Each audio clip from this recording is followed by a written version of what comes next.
রংপুর রাইডার্সের জয়রথ থামছেই না।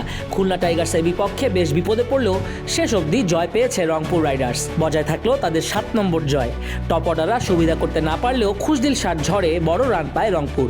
পরে এক সময় খুলনা বেশ ভালোভাবেই রান তাড়া করলেও রংপুরের বোলার সাইফুদ্দিন তা আটকে দেন। সিলেটে বিপিএল এর ম্যাচে খুলনা টাইগার্সকে 8 রানে হারিয়েছে রংপুর রাইডার্স।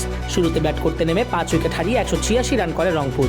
পরে ওই রান তাড়ায় নেমে 9 উইকেট হারিয়ে 178 রানের বেশি করতে পারেনি খুলনা। অথচ খুলনার এই জয়টা একেবারে হাতের মুঠোয় ছিল। শেষ 13 রানে তারা হারায় 6টা উইকেট। টস জিতে আগে ব্যাটিংয়ের সিদ্ধান্ত নেন রংপুর অধিনায়ক নুরুল হাসান সোহান।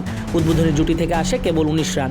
স্টিভেন টেলরকে বোল্ড করে এই জুটি ভাঙেন আবু হায়দার রনি। দিনে নামা সাইফ হাসানও টিকতে পারেননি বেশিক্ষণ। 11 বলে 7 রানে হাসান মাহমুদের শিকার হন তিনি। রংপুর 70 রানে 3 উইকেট হারালেও চতুর্থ উইকেটে 115 রান যোগ করেন খুশদিল ইফতেখার। সেই জুটি থামে হাসানের বলে ইফতেখার এলবিডব্লিউ হলে 36 বলে 5-4 43 রান করেন এই ব্যাটার। তবে তার স্বদেশী খুশদিল অপরাজিত থাকেন শেষ পর্যন্ত। 35 বলে 4-4 ও 6 ছক্কায় 73 রান করেন খুশদিল। খুলনা টাইগার্সের হয়ে 2টি করে উইকেট নেন রনি ও হাসান। রান তাড়ায় নেমে চতুর্থ ওভারের শেষ বলে ফেরেন খুলনার ওপেনার দারুইস রাসুলি। 15 বলে 17 রান করে আকিব জাবেদের বলে বোল্ড হন তিনি। দুর্দান্ত বল করেছেন আকিব জাবেদ। এরপরে জুটি করেন মেহেদী হাসান মিরাজ ও মোহাম্মদ নাইম শেখ। তাদের 43 বলে 61 রানের জুটি ভাঙেন সাইফুদ্দিন। তার ওভারে 24 বলে 3-4 ও 2 ছক্কায় 39 রান করে আউট হয়ে যান মিরাজ। এরপরে 7-4 ও 2 ছক্কায় 41 বলে 58 রান করে মাহিদি হাসানের বলে ক্যাচ দেন নাইম শেখ। ততক্ষণে জয়ের খুব কাছাকাছি পৌঁছে গিয়েছিল খুলনা টাইগার্স।